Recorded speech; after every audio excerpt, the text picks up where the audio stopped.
उस प्राणायाम के अभ्यास से क्षीयते बराबर नाश हो जाता है, प्रकाशावर्णम बराबर प्रकाश का आवरण। अन्व्यार्थ, उससे प्रकाश का आवरण क्षीण हो जाता है।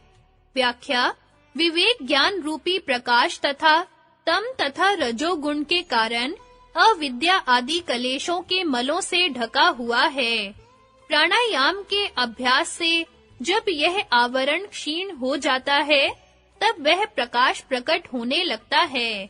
जैसे पंचशिखाचार्य ने कहा है, प्राणायाम से बढ़कर कोई तप नहीं है, उससे मल धुल जाते हैं और ज्ञान का प्रकाश होता है।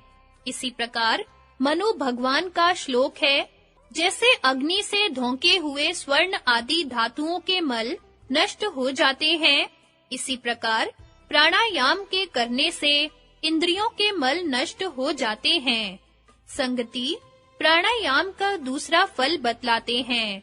धारणाओं में च बराबर और मन की योग्यता होती है। अन्व्यार्थ, और धारणाओं में मन की योग्यता होती है। व्याख्या: प्राणायाम से मन स्थिर होता है, जैसे कि, और उसमें धारणा की योग्यता प्राप्त हो जाती है। संगति प्रत्याहार का लक्षण बतलाते हैं। अपने विषयों के साथ संबंध न होने पर चित्त के स्वरूप का अनुकरण अर्थात नकल जैसा करना इंद्रियों का प्रत्याहारः बराबर प्रत्याहार कहलाता है। अन्व्यार्थ, इंद्रियों का अपने विषयों के साथ संबंध न होने पर चित्त के स्वरूप का अनुकरण जैसा करना प्रत्याहार है। व्याख्या: प्रत्याहार का अर्थ है पीछे हटना, उल्टा होना, विषयों से विमुख होना। इसमें इंद्रियां अपने बहिर्मुख विषय से पीछे हटकर अंतर्मुख होती हैं, इस कारण इसको प्रत्याहार कहा गया है। जिस प्रकार मधु बनाने वाली मक्खियां रानी मक्खी के उड़ने पर ही उड़ने लगती हैं और बैठने पर बैठ जाती हैं, इसी प्रकार इंद्रियां चित्त के अधीन होकर काम करती हैं।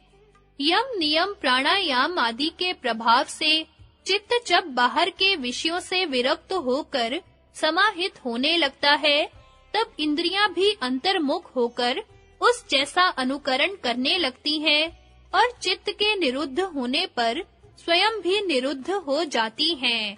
यही उनका प्रत्याहार है। इस अवस्था में चित्त तो बाह्य विषयों से विमुख होकर आत्म तत्व के अभिमुख होता है, पर इंद्रियां केवल बाह्य विषयों से विमुख होती हैं। चित्त के सदृश आत्म तत्व के अभिमुख नहीं होती, इसलिए अनुकार एव अर्थात नकल जैसा कहा गया है। इस प्रकार चित्त के निरुद्ध होने पर इंद्रियों के जीतने के लिए अन्य किसी उपाय की अपेक्षा नहीं रहती। स्वयं भू ने छेदों को बाहर की ओर छेदा है, अर्थात इंद्रियों को बहिर्मुख बनाया है। इस कारण मनुष्य बाहर देखता है, अपने अंदर नहीं देखता। कोई विरला धीर पुरुष अमृत को चाहता हुआ आंखों अर्थात इंद्रियों को बंद करके अंतर आत्मा को देखता है। संगति प्रत्याहार का फल बताते हैं। उससे सबसे उत्तम वशीकरण होता है इंद्रियों का। अन्व्यार्थ, उस प्रत्याहार से इंद्रियों का उत्कृष्ट वशीकार होता है। व्याख्या: सूत्र में प्रत्याहार से इंद्रियों की परम वश्यता बतलाई है। यह परम वश्यता किस अपरम वश्यता की अपेक्षा से है, इसको व्यास भाष्य में इस प्रकार बतलाया है। पहला, कोई कहते हैं कि शब्द आदि विषयों में आसक्त न होना, अर्थात विषयों के अधीन न होकर उनको अपने अधीन रखना इंद्रिय वश्यता अर्थात इंद्रिय जय है। दूसरे कहते हैं कि वेद शास्त्र से अविरुद्ध विषयों का सेवन और उनसे विरुद्ध विषयों का परित्याग इंद्रिय जय है। तीसरे में कहते हैं कि विषयों में न फंसकर अपनी इच्छा से विषयों के साथ इंद्रियों का सम प्रयोग होना इंद्रिय जय है। चौथे में कहते हैं कि राग द्वेष के अभाव पूर्वक सुख दुख से शून्य शब्द आदि विषय का ज्ञान होना इंद्रिय जय है। इन सब उपर्युक्त इंद्रिय जय के लक्षणों में विषयों का संबंध बना ही रहता है, जिससे गिरने की आशंका दूर नहीं हो सकती। भगवान जैगीशव्य का मत है कि चित्त की एकाग्रता के कारण इंद्रियों की विषयों में प्रवृत्ति न होना इंद्रिय जय है। उस एकाग्रता से चित्त के निरुद्ध होने पर इंद्रियों का सर्वथा निरोध हो जाता है और अन्य किसी इंद्रिय जय के उपाय में प्रयत्न करने की आवश्यकता नहीं रहती।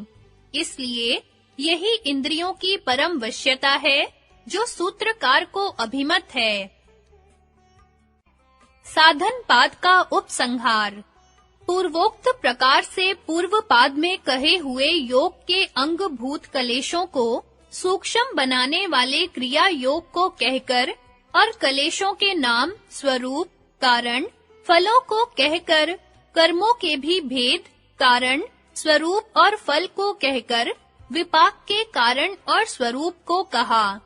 फिर कलेशों के त्याज्य होने से, कलेशों को बिना जाने त्याग न कर सकने से, कलेश ज्ञान को शास्त्राधीन होने से, शास्त्र को हेय, हेय हेतु, हान, हान उपाय के बोधन द्वारा चतुर्व्यूह को अपने अपने कारण सहित कहकर, मुक्ति के साधन, विवेक ज्ञान के कारण जो अंतरंग बहिरंग भाव से स्थित यम नियम आदि हैं, उनके फल सहित स्वरूप को कहकर, आसन से लेकर प्रत्याहार तक जो परस्पर उपकार्योपकारक भाव से स्थित है, उनका नाम लेकर प्रत्येक का लक्षण और कारण पूर्वक फल कहा है।